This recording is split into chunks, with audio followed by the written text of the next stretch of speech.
Bonjour Julie Fier. Alors, si mes vacances sont à l'image de mon organisation de ce matin, ça va être un petit peu rock'n'roll. Je pense que je vais être obligée de prêter ma Switch à mon fils. Les jeux vidéo, les portables, on va pas nier qu'on est au 21e siècle. Faut juste savoir doser, quoi. C'est ça, ils sont nés avec. Aujourd'hui, nous sommes avec Guillaume Doreille, qui est donc cofondateur de Logging Prévention, qui organise justement des conférences et des débats autour du numérique. Bonjour Guillaume. Bonjour. Alors, la grande difficulté avec nos jeunes, c'est de limiter les écrans sans avoir l'air moralisateur et surtout qu'ils le prennent bien. Oui, c'est vrai. C'est pas évident aujourd'hui. Quel conseil on peut donner à nos auditeurs qui nous écoutent ce matin ?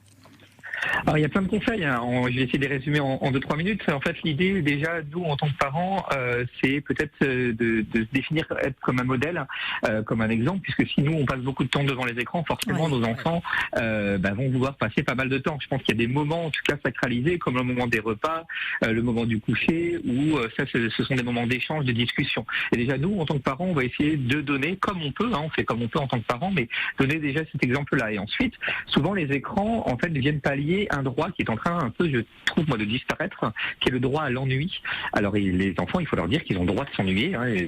C'est une chance. Moi, je rêve et ça favorise l'imaginaire en plus. Exactement, l'imaginaire, la créativité, c'est important de s'ennuyer. Et du coup, souvent, dès qu'ils s'ennuient, on va leur donner un écran. Parce qu'un écran, en fait, aura toujours quelque chose à leur montrer, toujours quelque chose de différent, et toujours quelque chose d'adapté à ce moment très précis de la journée. Voilà, ils voient pas la même chose le matin que le soir. Ça, c'est le fonctionnement des algorithmes. Je pense à TikTok ou des choses comme ça. Du coup, c'est essayer de combler cet ennui par des activités qu'on peut faire ensemble. Alors, on sait que plus un enfant a des activités sportives ou culturelles présentes dans son quotidien, moins il va être tenté sur les écrans. Moi, je fais des conférences pour les sportifs de haut niveau. C'est vrai qu'ils sont dans des filières sport-études où ils sont tellement occupés aujourd'hui dans leurs emplois du temps qu'ils passent moins de temps sur les écrans. Un enfant qui est en milieu rural, un peu plus coupé de ses infrastructures sportives ou culturelles, va forcément passer un peu plus de temps sur les écrans. Et alors, comment on peut les responsabiliser alors, rapidement, Guillaume ? Je pense que ça se fait dès l'enfance. Dès l'enfance, déjà, à quel âge on donne un smartphone ? Dès qu'on va donner un smartphone, dès qu'on va donner une tablette à un enfant, c'est évident qu'il va aller. Ah bah mince.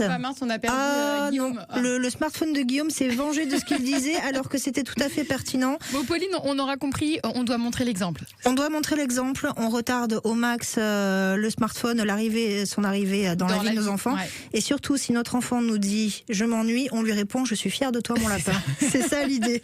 Merci beaucoup pour ce rappel à la réalité et sans culpabiliser les parents, ça c'est vraiment hyper important. La cerise sur le gâteau, merci.